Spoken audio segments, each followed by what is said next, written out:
So the first one is, when did you first move to Central Florida? I was born and raised, Okay. third generation New Smyrna. Okay. What was your earliest memories of Central Florida? Grew up on the river. Things were quiet. Was here in New Smyrna Beach. Everybody knew each other. Very small town. What was your most vivid memories of Central Florida?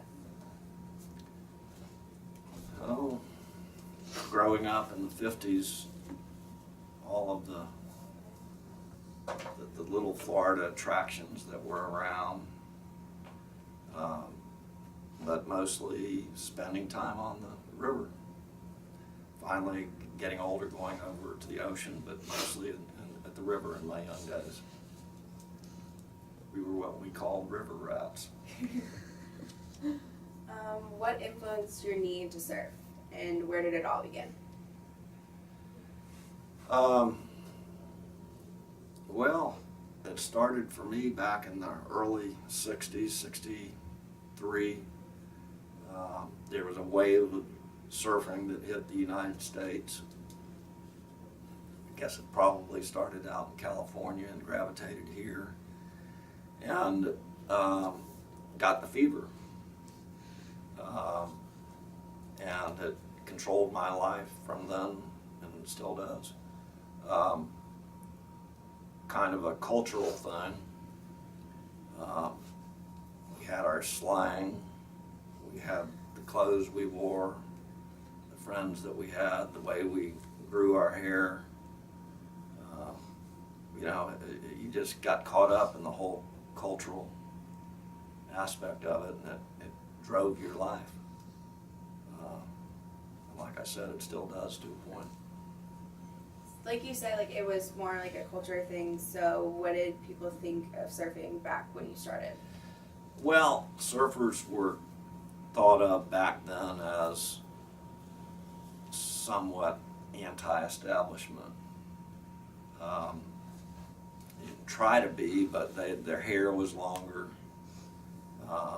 They were kind of free-spirited, adventurous. So they didn't quite fit the mold of the time for what might be a normal youth. So they were rejected by some, but they were a cohesive group. But they all loved surfing. Like, do you think that since you lived in somewhat of a beach city is why it seemed normal to surf, or if it was a must? Yeah, but not everybody on the beach surfed, and there were a lot of people that came eventually from Orange County, Seminole County, to surf. Some people just liked the beach, some people didn't, but it made it very easy to get into surfing. That the beach was right there. I was able to walk to the beach. Back in the old days, we had long boards which were heavy, and we could stash them over at the beach, so we didn't have to drag them back and forth from the house to the beach every day. And so that made it much easier to get out there and go surfing. Of course, we never skipped school. What was your best memory over the years while surfing? Oh, probably surfing with my son, who's now 31. When he was probably 6 or 7, and he's a pretty good surfer. And we were out together with some other surfers on a head-high day, and he was just out there having fun with everybody else, and it was first time I had experienced that. It was really cool. What's kept the drive or the need to continue surfing over your lifetime? It's like drugs. You get it in your system, you can't get it out. For me, I herniated a disc surfing in Costa Rica 10 years or so ago, so it's really had an impact on my time in the water. But up until then, it's just one of those things, you just are drawn to it and can't seem to stay away. How do you feel surfing, like, how did surfing shape your life? How did it what? How did surfing, like, shape the person you are today? I think it makes you independent because you have to survive on your own when you're out in the surf. You have to think quickly, you have to react quickly. There's a lot of competition, even when you're not competing in contests, it's a little bit competitive out in the water. But, you know, particularly on days when the surf is big and it's just you and your board and with challenging waves, it's an exciting and scary event, and you learn to deal with it. And for me, it made me a little bit stronger, I think, mentally and physically because of that. Yeah. Do you feel that you see a gradual increase in the amount of surfers from, like, now than compared to when you first started surfing? Well, there's been an evolution.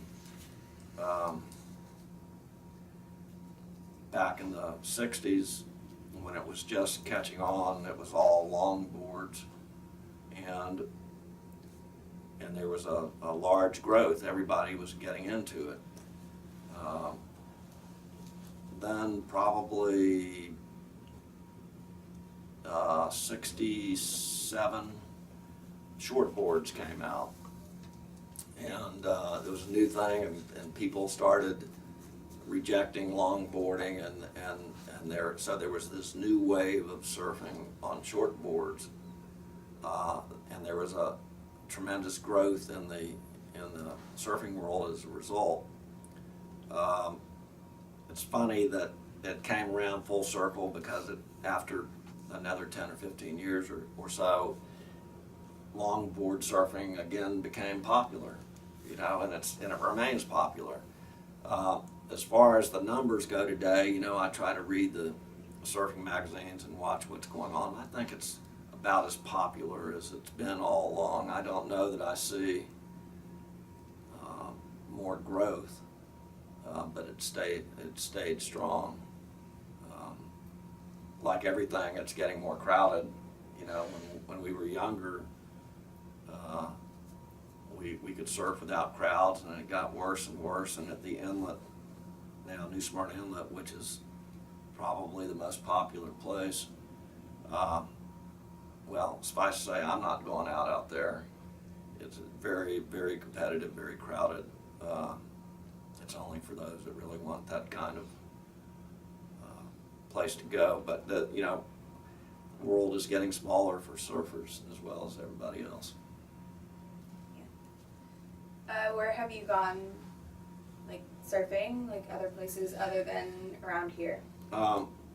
One of the traits of a surfer was that safari spirit where we watched all these old surf movies when we were kids, and the surfers were always traveling, so it seemed only natural that you travel and go look for surf. And my first trip was I think I just turned 16, 10th grade, and 4 of us in an old clunker car went up to Nag's Head, south of Virginia Beach, which back then Nag's Head and Cape Hatteras was a big surfing destination. And that was my first safari. And us 4 kids with no money.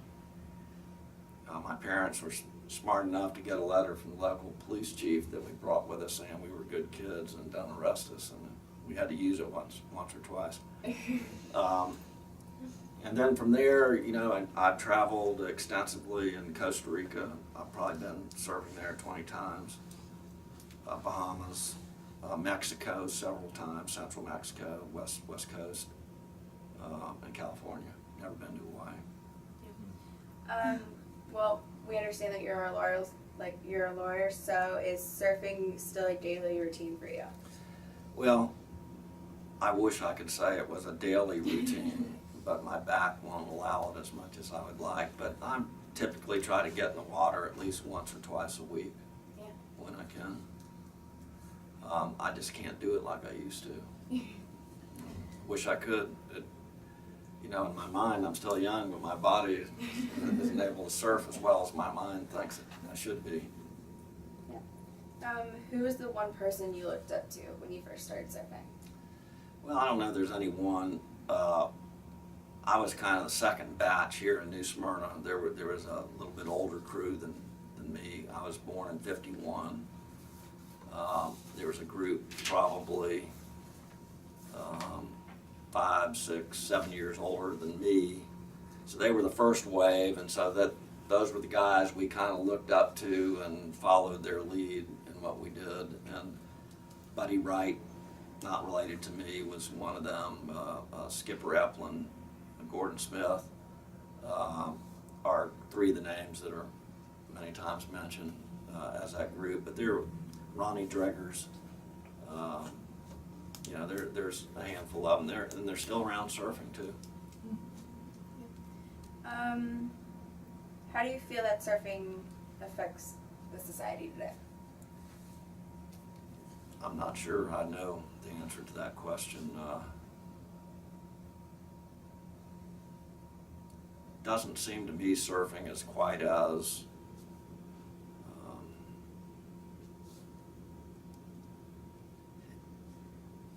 the surfing world seems a little bit more subdued than it used to be. You know, doesn't seem like it's making waves out there in the world. You all see on TV, you know, where they pull surfers into the wave with jet skis. You know, new stuff like that, where the lay people are seeing these humongous waves with the surfers dropping in. It's unbelievable to me, some of the things that you see. So there's exciting pictures out there and movies for the public to see. Surfing world struggles a little bit from what I see. The competitive part of it is not very organized and does not seem to be as organized as it's been in the past.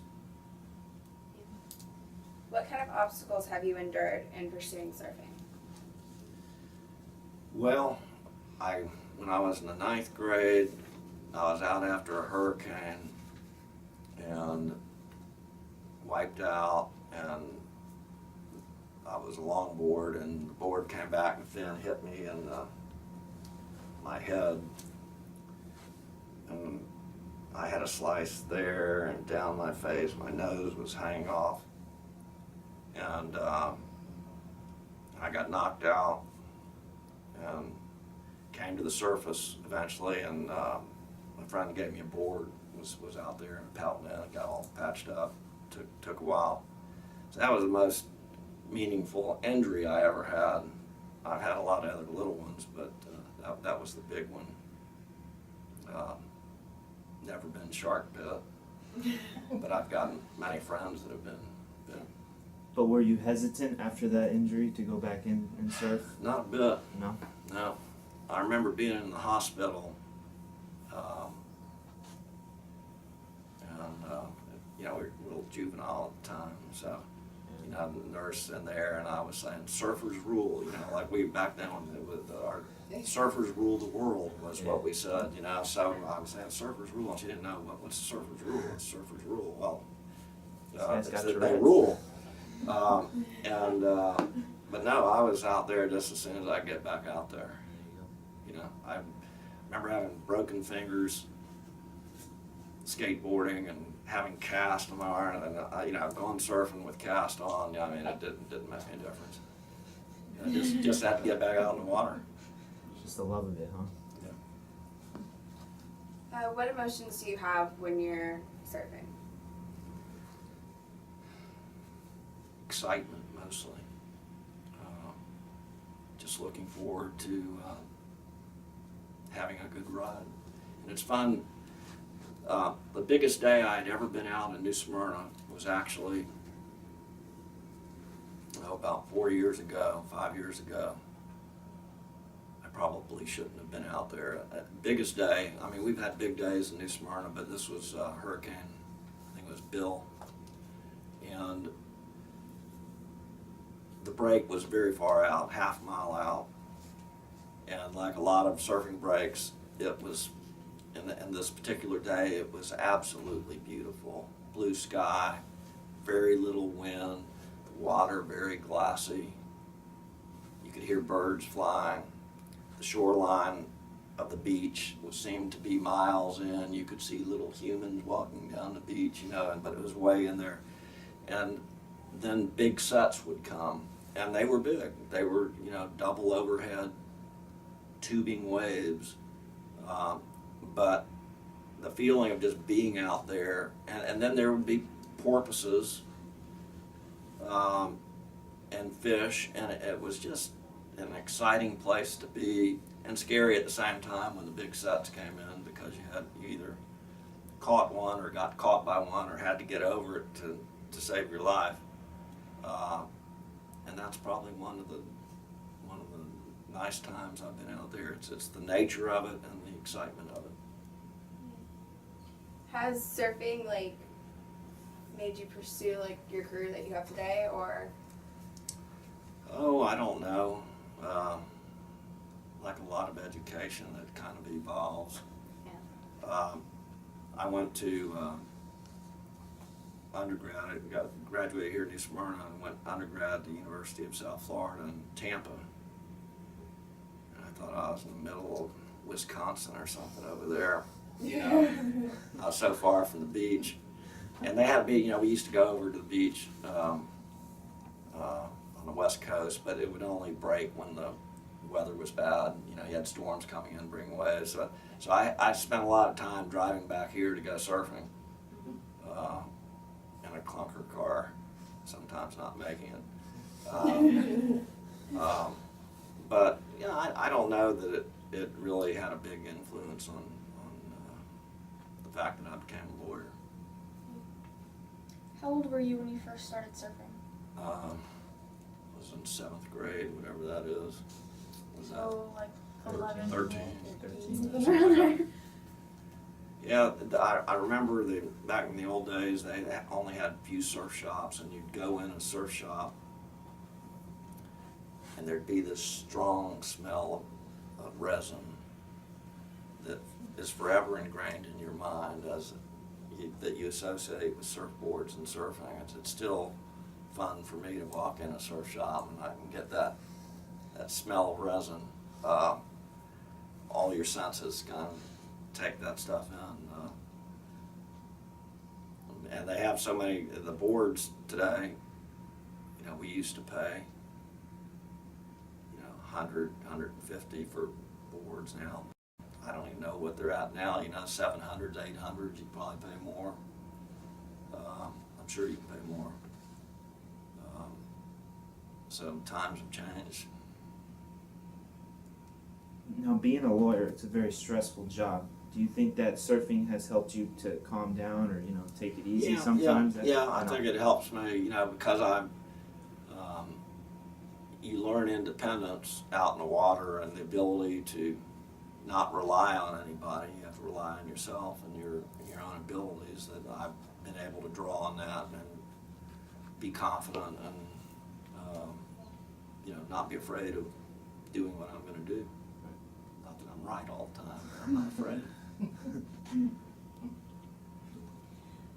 What kind of board do you still prefer? Do you prefer I've got an old, it's probably 20 years old, a Charlie Baldwin CB Surfboards. Charlie and I went to school together. He's my son's godfather.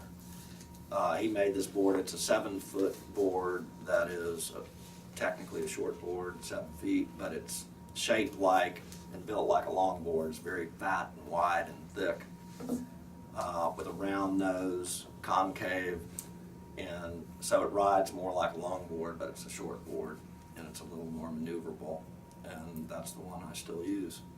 I've had him make me 4 more since then, but he never makes them the way I like them, so I have to get rid of them. So I have this old one. It's getting very heavy. how many people have you taught to surf? Quite a few. My son ended up being, he's a very good teacher. Helped Jimmy Lane for a while, for a few years when he was younger, but he's got a very good knack at teaching people. But I don't know, a dozen or two over the years. That's all I really have. Thank you. All right. Thank you very much. I brought to show you that at one point I had hair. There's a little picture of a contest that I was in back in, I don't know, what's the date on it, 67? 67? Yeah, it's up top. Oh yeah. How'd you do in the contest? The reason why I saved that, I won that contest. Oh, I surfed competitively, not a whole lot, and I won a couple contests. I wouldn't say I was, cutting edge of surfing performance, but that happened to be one I did. Back then they were kind of big things, even though it was in our little community. Mm. But, Did your son ever compete in surfing? yeah, he was a really strong competitor. It's funny. He was very good on longboards as well as shortboards, and but he is now becoming Oville of sorts because he's got a girlfriend over in Orlando, and he's not surfing that much in the last 5 or 10 years. But I've seen that. I've been through so many kids growing up surfing. You see them go through periods, and I'm sure he'll get it back. He'll get the fever one day and just have to get back to it. I see a lot where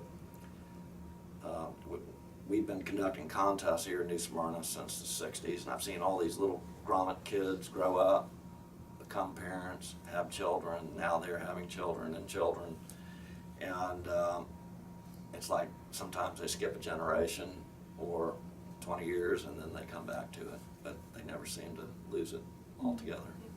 Now, has there been any other things that you wanted to do in the water besides surfing? That you might not have. I'm a water person. I could live in water. It's like just skin diving and stuff like that. I grew up in the river, so we were water skiers 24 hours a day. And so it was a natural change when we went into surfing. And it's like everything. When you're into that sport, it was like when the sun's coming up, you're down there. And when the sun's gone down at night, you're getting ready to quit. You had to be there all day, all night. I miss the days I could do that. I'd like to still do that. How has New Smyrna Beach changed because of the surfing? New Smyrna is a strong surf town. It's had recognition in national publications as a surf town. I was going through some archives when I was pulling that picture I showed you, and I had a whole series of newspaper articles where a group of us, I don't know, it must have been in junior high school, when we first started surfing, that you had to surf in this little area, and they wouldn't allow you to surf anywhere else on the beach, and it was up around 13th Avenue to 16th, 3-block area. And so we got politically involved. Maybe this relates to becoming a lawyer. There's several of these things where I got politically involved in trying to change those laws, and so we were finally able to open up a pretty good amount of the beach to surfing, which is the way it is today. You can surf in a lot of locations without restriction. In the early days, nobody liked the surfers. Lifeguards didn't like them. Everybody thought they were dangerous to swimmers. But now they seem to be accepted. And New Smyrna Beach has got, it's probably got as good a surf as any place on the East Coast. That's its reputation. And there's a group of us just in the last 2 or 3 weeks. I know you interviewed Mike Martin Yes. Mike and I and another few guys are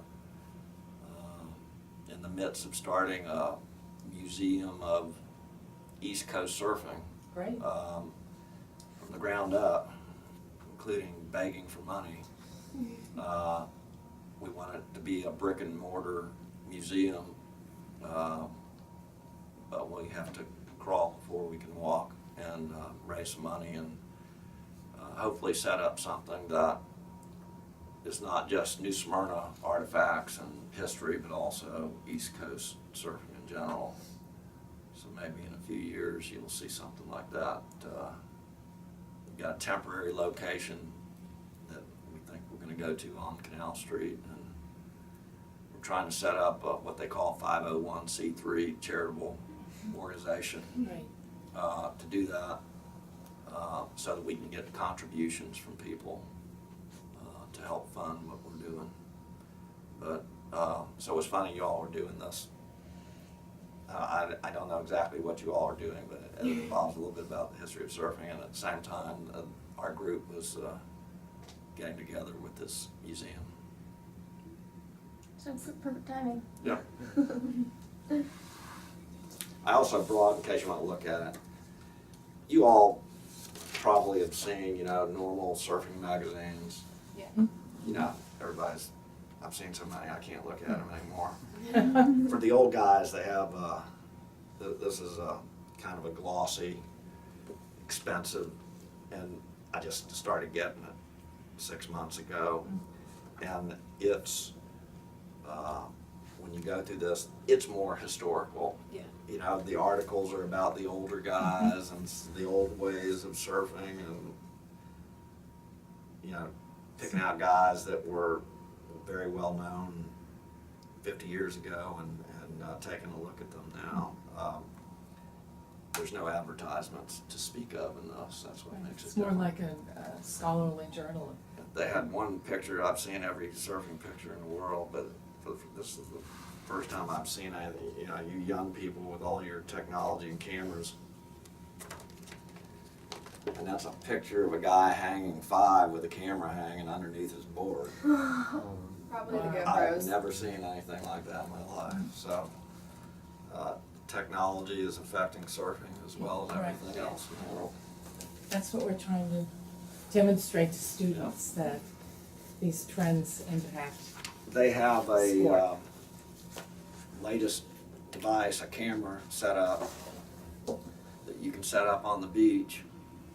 You wear a band, Yeah. and so it just will find you and can film you while you're surfing. The waterproof GoPros. Yeah, yeah. Unbelievable. You don't need a girlfriend anymore. Well, Okay. thank you for Yeah, joining my us. pleasure. and Thank you very much. Pleasure.